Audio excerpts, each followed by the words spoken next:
for all or for at least one. So now the last thing I want to say, okay, one more thing is this. You look at this statement, let x be a real number.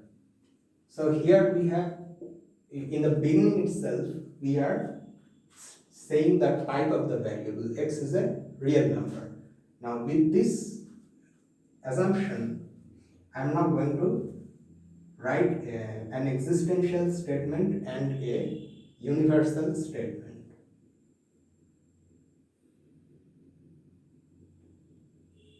Hmm. 4 is greater than 2x is greater than 6 for all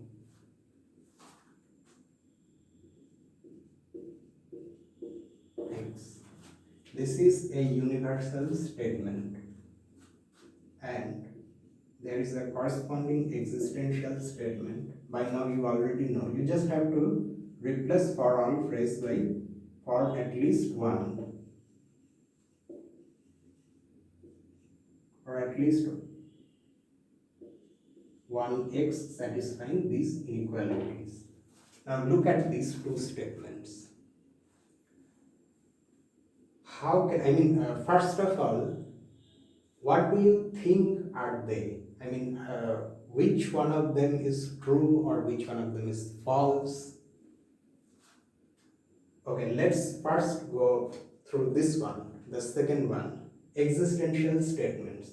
What it says, remember what we have to do to prove that an existential statement is true, we have to produce just one value of x for which things are the way they are supposed to be. So you have to find at least one value of x between 2 and 3 in this fashion so that this is true. Now, is this possible? Can you find a value of x that is less than 2 but at the same time greater than 3? No. So that means this cannot be the case. For at least one x satisfying this is true. That is not true. Because in this case you have to actually find some value of x. So this statement is false. However, rather paradoxically, the universal statement is true. Why? Let us see. Let me clean this part and let us write this in a somewhat different manner. For all. So that means we can write a for all statement like this. If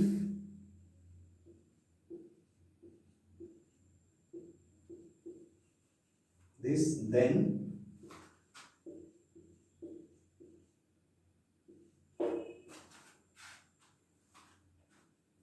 in other words, it's an implication.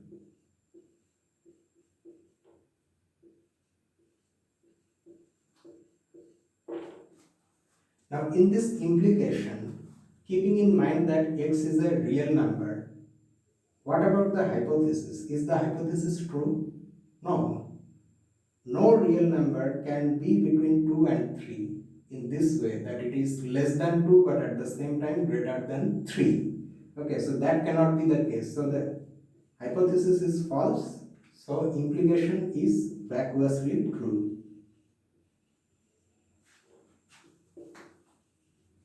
So you see that in a rather curious way, this statement is true. So sometimes for all statements are vacuously true, although the corresponding existential statement is false.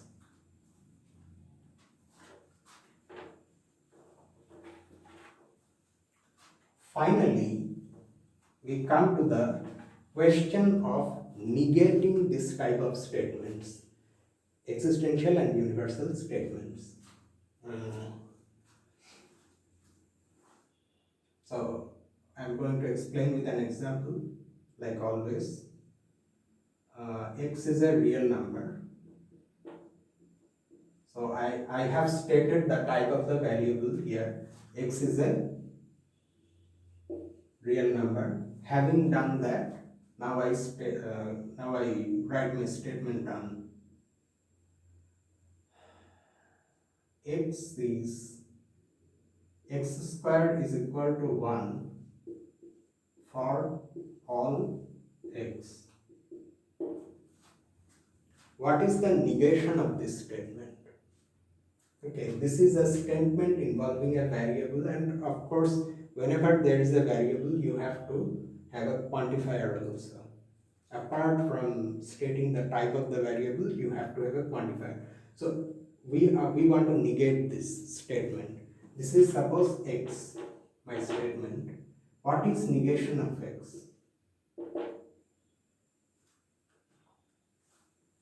What the statement says, x squared is equal to 1 for all x, for all real x.